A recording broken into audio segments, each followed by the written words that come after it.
Well, I did not see that coming.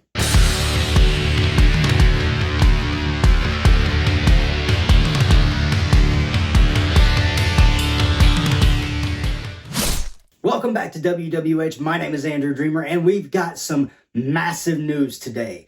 Neve Campbell made a post on Instagram just a little while ago saying that she is returning to Scream 7. She's returning to the franchise. She posted a picture of the screenplay, the untitled screenplay for Scream 7. I'll go ahead and put that right up here. But that's not the only interesting thing about her post. See, in that picture, it showed the script, and under director, it has Kevin Williamson listed as the director, which is something I think is really cool. He understands the franchise. Obviously, he's been a huge part of it. He wrote several of the movies, and I really think that he knows how to stay true to Wes Craven, and he knows how to tell a good story. He's done a lot in his career, and he's a very talented writer, and I really can't wait to see where his creative vision goes next. But also, the writer of the film is Guy Busick. And that name sounds familiar. It's because he wrote Scream 5 and Scream 6. So he's kind of a part of that same creative team as Radio Silence. He wrote Ready or Not for them as well. So he's also got some stake in this real estate. And he's been there, and I like the idea of them keeping some of the same creative minds around. Now, what we don't know is if anybody else will be returning. I know Melissa Barrera said that she would consider returning if Spyglass sold the rights, but it does not look like they have, because Spyglass is also listed in that picture as one of the production companies behind the film. So I doubt Melissa Barrera is going to be in it. Jenna Ortega is not going to be in it. So I don't know about Courtney Cox or any of the other characters from the last couple movies. We'll see.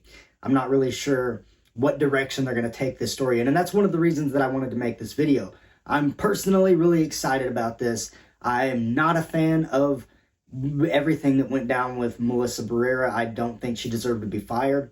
I would be lying if I said that I'm not excited seeing Neve Campbell coming back and Kevin Williamson directing the next film. I can't hide my excitement for that. I shouldn't have to. But I want to know what you all think. How does this news affect you? What does it make you think about? Where do you think that they're going to take this story? Because the only thing that keeps running through my mind is bring Stu back. I know that's dumb and it's ridiculous, but it's the only thing going on in my mind. So let me know what you think in the comments, and go ahead and put any pitches you have for story ideas down there as well. Because I'm curious. I want to hear what you all think, or what ideas that you have you think could make this story good and a logical next step to take in the franchise. Because that's kind of my concern is this movie existing solely to cash in, or is there a logical next step that they can take to make this film worth it? And I'm not sure. So that's my only concern at the moment about moving forward right now, because, we all thought maybe Scream 7 was going to take a step back, and, maybe we'll come back to it in a couple years when everything kind of dies down. That's not really the best way to describe it.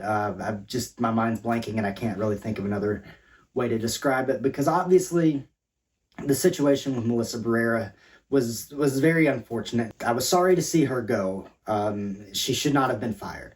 And then, of course, Jenna Ortega leaving the project, and then Christopher Landon leading the project, and it just seemed like everything was just going to kind of take a pause. Let's take a breath, take a beat, and see what happens. But of course, it's Hollywood, and they're going to hit us with the old surprise return gimmick, and maybe it'll work. Maybe it'll be something really good. I don't know. I'm excited to see what they do, as more information is surely to come out in the next, couple weeks, couple months. We'll see. I don't know how fast they're going to go into production. It looks like they already have a script, so that's, good news as far as that goes. But we'll just have to see what happens. Go ahead and subscribe to the channel if you haven't already done that. Turn your notification bell on so you never miss any kind of video from Wrestling with Horror. Go ahead and like that video. Hit the thumbs up down below. Check out the links in the description below. There's a link to Redcon 1, discount codes you can save 20%. Pro Wrestling Tees store. Go get some Andrew Dreamer merchandise or a Wrestling with Horror t-shirt. And you can head over to Patreon and consider becoming a member of the WWH Universe.